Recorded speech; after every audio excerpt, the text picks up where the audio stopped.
Sa video ito, pag-uusapan natin kung paano mag-download ng games o ng files gamit ang Terabox. Una, punta muna tayo sa game link saan natin i-download yung mga laro. Kagaya nito, may mga link siya na nakalagay. I-click na natin to, yung link nito.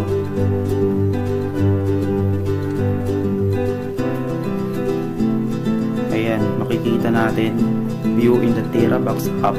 Click na natin to sa ilalim.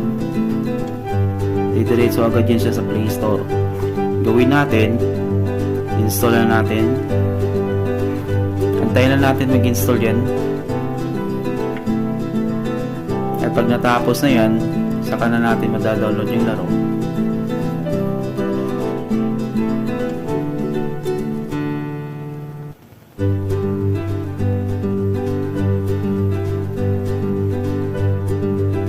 Open na natin. Tapos piliin natin yung agree. I-link na natin sa Google account natin. Tapos yan.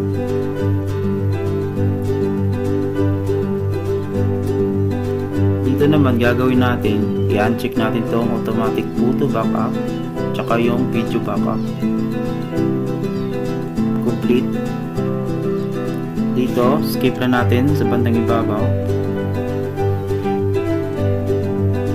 Ayan, nakikita natin may nakalagay na save sa ilalim ng title game.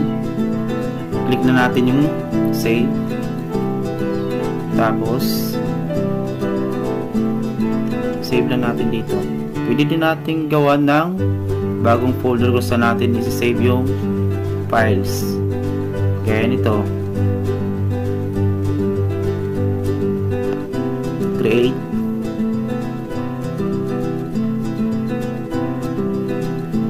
Okay, doon na yung papunta yung laro natin kung saan natin da-download yung game link. Save natin.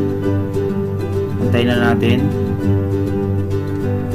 I-view now natin. Huwag natin i-close yan or i-click yung X para mas mabilis makita yung file. View now. Ayan. Gawin natin, i-check yan siya. Pag na-check na natin, download to local or SD card. Okay, sa cellphone ko naman, wala siyang SD card. So, dito na siya. So, diretso sa internal memory.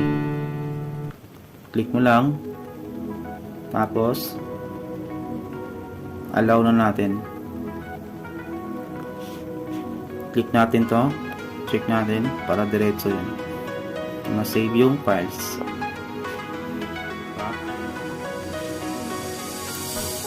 Una yan, download to local. Ayan. Check natin dito kung na-download na ba yung laro yun o hindi pa. Makikita natin yung dalawang arrow na nasa gilid sa kanan. Click na natin yan. Download na natin to. Tapos, X na natin. Ayan, download na siya.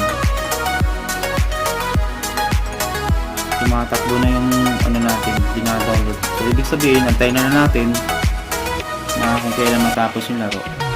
Tapos yan, pwede na natin gamitin yung files nito para laruin yung games.